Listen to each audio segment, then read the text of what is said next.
الحمد لله الحمد لله رب العالمين، والصلاة والسلام على سيد الأنبياء والمرسلين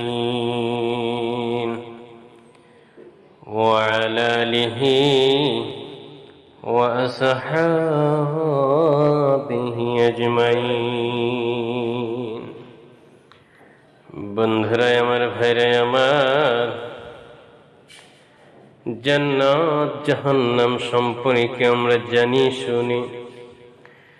কোরআন হাদিসের বর্ণনা থেকে জান্নাত সম্পর্কে ইতিপূর্বে আমরা যা কিছু জেনেছি, আজ আসুন আমরা নতুন ভাবে আরো একটু জেনে নেই।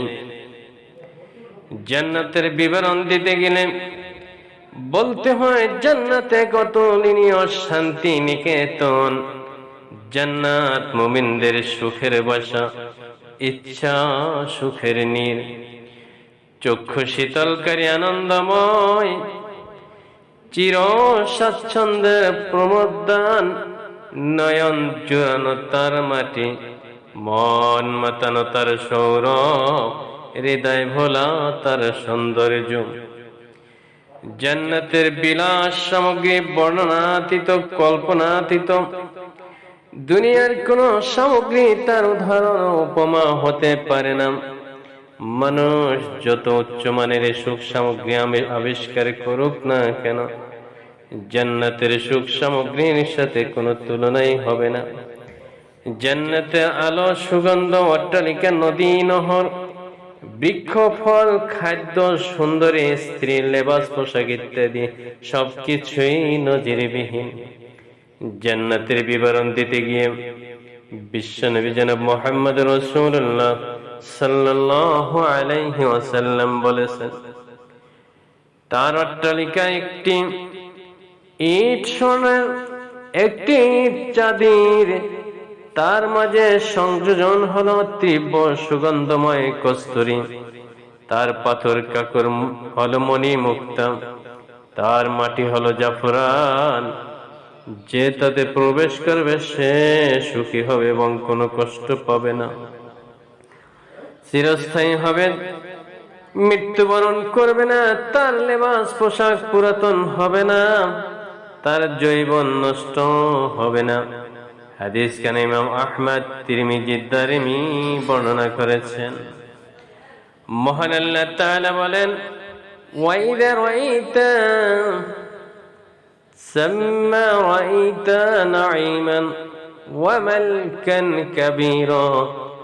অর্থ হলো, তুমি দেখলে সেখানে দেখতে পাবে ভোগ বিলাসের উপকরণ এবং বিশাল রাজ্য।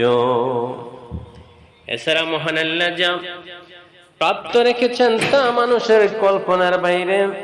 রাসূল পাক সাল্লাল্লাহু আলাইহি ওয়াসাল্লাম বলেন, মহান আল্লাহ বলেছেন, আমি আমার পূর্ণবান বান্দাদের জন্য এমন জিনিস প্রস্তুত করে রেখেছি যা কোনো চক্ষু কোনোদিন দেখেনি, কোনো কর্ণ কোনোদিন শোনেনি, এবং যার সম্পর্কে মানুষ মনে ধারণাও জন্মাইতে পারে না। তোমরা চাইলে আয়াত পাঠ করতে পারো, যার অর্থ হলো, কেউ জানে না তার জন্য তার কত কর্মের বিনিময়, কৃতকর্মের বিনিময় স্বরূপ নয়ন ফুতিকার কি পুরস্কার লুকিয়ে রাখা হয়েছে। বন্ধুরা আমার, ভাইরাই আমার, জান্নাতের অমীয় সুখ শান্তি যদি ভোগ করতে চান, যদি মহান রবের এই নিয়ামত লাভ করতে চান, তাহলে অবশ্যই মহান আল্লাহ রাজি খুশি করার জন্য প্রাণ খুলে, মন খুলে, দিল খুলে মহান রবের ইবাদত বন্দেগী করতে হবে, আল্লাহর হুকুম আহকাম গুলো পালন করতে হবে। একটু জান্নাতের দরজা সম্পর্কে জেনে নেই। জান্নাতে বিভিন্ন দরজা আছে, দরজা দিয়ে মুমিনগণ প্রবেশ করবে এবং প্রবেশ করবে ফেরেশতাগণ। মহান আল্লাহ বলেন, জান্নাতে আদেনিন মাফাত্তাহাত লাহুম আবওয়াব, অর্থাৎ চিরস্থায়ী জান্নাত, যার দ্বার মুক্ত থাকবে তাদের জন্য, অন্য আয়াতে আল্লাহ রাব্বুল আলামিন বলেন জান্নাতু আদনিন ইয়াদখুলুনাহা ওয়া মান সালাহা মিন আবাইহিম ওয়া আযওয়াজিহিম ওয়া যুররিয়াতিহিম ওয়া মালাইকাতু ইয়াদখুলুনা আলাইহিম মিন কুল্লি বাব সালামুন আলাইকুম বিমা সাবারতুম ফানি'মা উকবাদ-দার। অর্থ হলো চিরস্থায়ী জান্নাত, তাতে তারা প্রবেশ করবে এবং তাদের পিতামাতা, পতি পত্নী ও সন্তান সন্ততির মধ্যে যারা সৎকর্ম করেছে তারাও এই জান্নাতে প্রবেশ করবে। আর ফেরেশতাগণ তাদের কাছে প্রবেশ করবে প্রত্যেক দরজা দিয়ে। তারা বলবে তোমরা ধৈর্য ধারণ করেছ বলে তোমাদের প্রতি শান্তি কতই না ভালো এই পরিণাম। মুমিনগণ যখন জান্নাতের কাছে পৌঁছবে তখন সেই দরজা সমূহ খোলা হবে, ফেরেশতাগণ তাদের অভ্যর্থনা জানাবেন। মহান আল্লাহ বলেন যারা তাদের প্রতিপালককে ভয় করত তাদেরকে দলে দলে জান্নাতের দিকে নিয়ে যাওয়া হবে। যখন তারা জান্নাতের নিকট উপস্থিত হবে এবং জান্নাতের দরজা খুলে দেওয়া হবে এবং তার রক্ষীরা তাদেরকে বলবে তোমাদের প্রতি সালাম, তোমরা সুখী হও এবং স্থায়ীভাবে বাস করার জন্য জান্নাতে প্রবেশ করো। মহানবী সাল্লাল্লাহু আলাইহি ওয়াসাল্লাম জানিয়েছেন যে জান্নাতের দরজা সমূহ প্রত্যেক বছর রমজান মাসে খুলে দেওয়া হয়। নবী সাল্লাল্লাহু আলাইহি ওয়াসাল্লাম বলেছেন মাহে রমজানের আগমন ঘটলে জান্নাতের দরজা সমূহ খুলে দেওয়া হয়, জাহান্নামের দরজা সমূহ বন্ধ করে দেওয়া হয় এবং শয়তানকে শৃঙ্খলাবদ্ধ করা হয়। বন্ধুরা আমার, ভাইরা আমার, আমরা জান্নাত লাভের আশা আকাঙ্ক্ষা করি। জান্নাতে কাদের জন্য উচ্চ স্থান দেওয়া হবে একটু জেনে নেই। জান্নাতের উচ্চ স্থান সমূহ শহীদদের জন্য, সেই শহীদদের জন্য যারা প্রথম কাতার থেকে যুদ্ধ করেন, যারা শহীদ হওয়া পর্যন্ত ফিরে তাকান না। এদের ব্যাপারে মহান আল্লাহ সন্তুষ্ট হয়ে হাসেন। এরাই হলেন সর্বশ্রেষ্ঠ শহীদ, এদের কোনো হিসাব নাই। এদের জন্য রয়েছে জান্নাতের উচ্চ স্থান। রাসূল সাল্লাল্লাহু আলাইহি ওয়াসাল্লাম বলেন রাতের দুজন লোক আমার কাছে এসে আমাকে গাছের উপর চড়ালো এবং আমাকে একটি সুন্দর উত্তম ঘরে প্রবেশ করো। ওর চাইতে সুন্দর ঘর আমি কখনো দেখিনি। তারা দুজনে বলল এই ঘরটি হচ্ছে শহীদদের ঘর। এমন কিছু কাজ আছে যা করলে নবী সাল্লাল্লাহু আলাইহি ওয়াসাল্লামের কাছাকাছি রওজা পাওয়া যাবে। যেমন নবী সাল্লাল্লাহু আলাইহি ওয়াসাল্লাম বলেন আমি এবং নিজে অথবা অপরের অনাথ এতিমদের তত্ত্বাবধানে জান্নাতের পাশাপাশি থাকবো।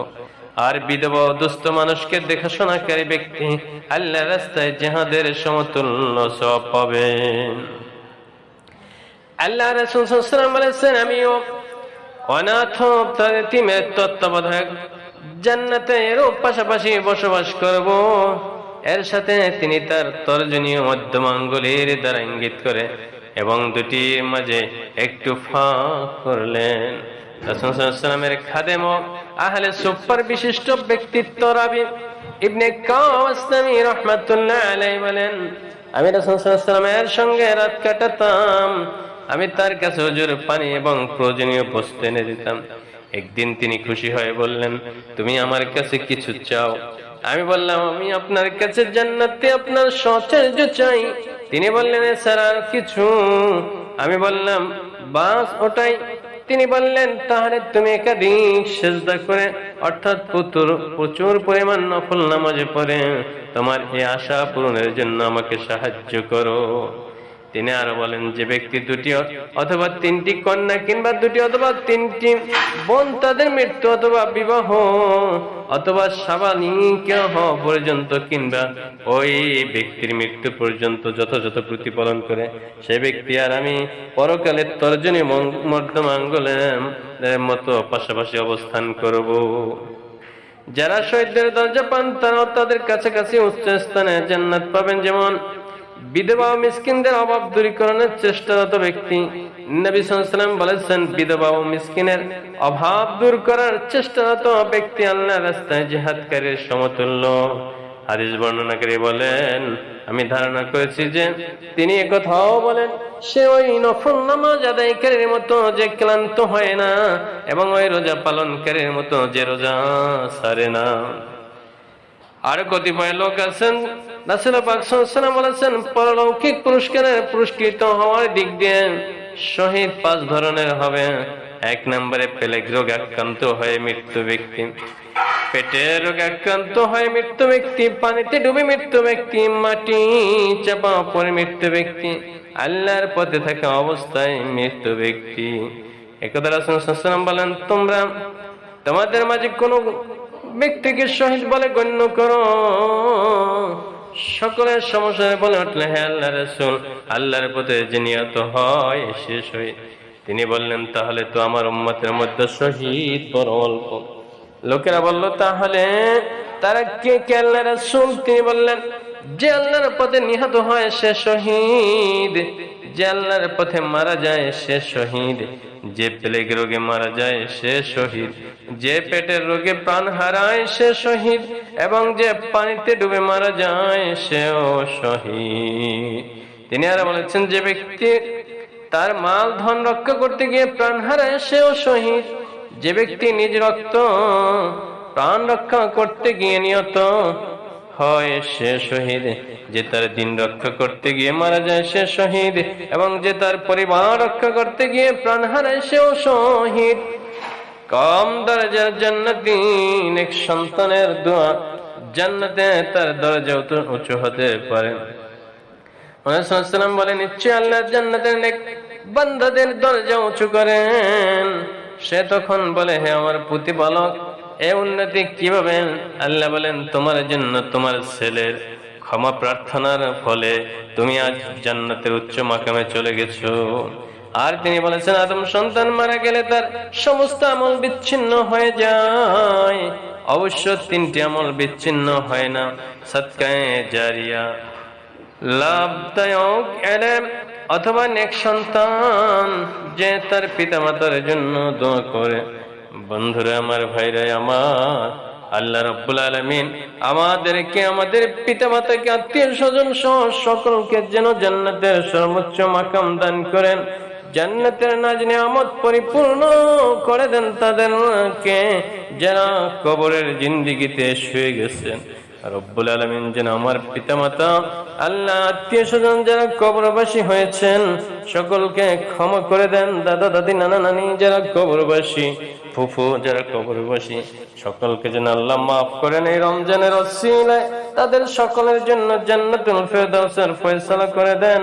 আল্লাহ তুমি কবুল করে নাও, আমিন আমিন। আসসালামু আলাইকুম ওয়া রাহমাতুল্লাহ।